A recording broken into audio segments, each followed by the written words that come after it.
la rentrée, la journaliste pose ses valises sur la chaîne d'information en continu de Vincent Bolloré.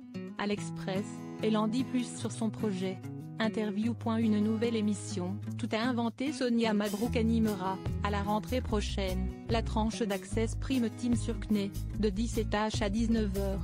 Interrogée par l'Express, la journaliste dévoile le concept de son programme, et les raisons qui l'ont poussée à quitter Public Sénat, où elle officiait depuis 9 ans. Pourquoi avoir accepté l'offre de CNeT? Sonia Mabrouk. J'estime que c'est une belle aventure, un beau pari. Je pense avoir largement installé mon émission On va plus loin, puisqu'elle est aujourd'hui reconnue pour son sérieux et sa rigueur.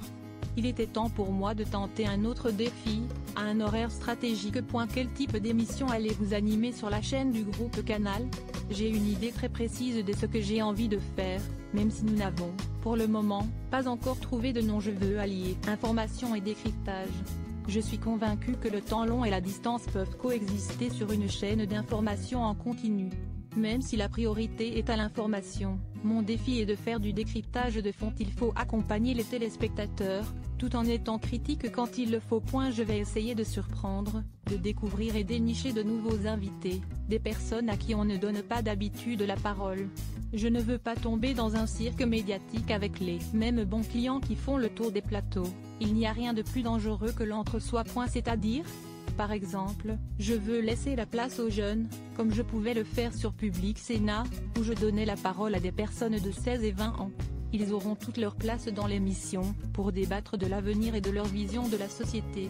J'aimerais aussi intégrer ma passion des livres, moi qui attache beaucoup d'importance aux écrits. J'entame d'ailleurs l'écriture de mon deuxième livre. C'est un gros chantier. CNeT n'a pas brillé par sa rigueur, dernièrement. Vous n'avez pas peur d'arriver sur une chaîne avec une mauvaise image? CNeT est en plein renouvellement. On est à un carrefour et j'aime les défis. Je ne voulais pas aller dans une émission déjà installée, où c'est très facile d'enfiler les chaussons de la personne précédente. Je voulais, en fait, tout inventer. Lire aussi Alex Vizorek dans Salut. Les blagues sur Bolloré ne seront pas proscrites.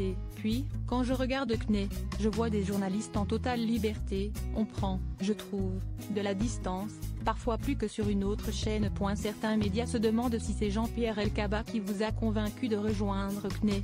Est-ce le cas? Je connais bien Jean-Pierre Elkabbach comme je connais la moitié des journalistes de CNeT et des autres chaînes. Mais je prends mes décisions seule, et je n'ai pas suivi Jean-Pierre Elkabbach. Je trouve ça d'ailleurs sexiste comme remarque. Ça fait 10 ans que je suis dans le journalisme télé, radio, 15 ans en presse écrite. Je n'ai plus rien à prouver, je suis juste mon propre chemin.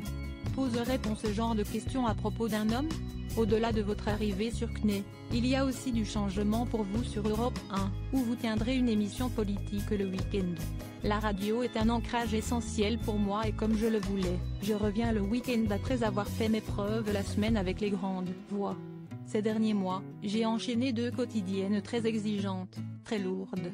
Je reprends un rythme qui me laisse plus de temps de la réflexion et je suis vraiment très heureuse de ce qu'ils m'ont proposé, puisque ce sera un élément fort des Veillants d'Europe 1. Je compte bien participer à la relance des audiences de la station. Lire aussi Audience Radio Europe 1 en chute libre, record absolu de France Inter.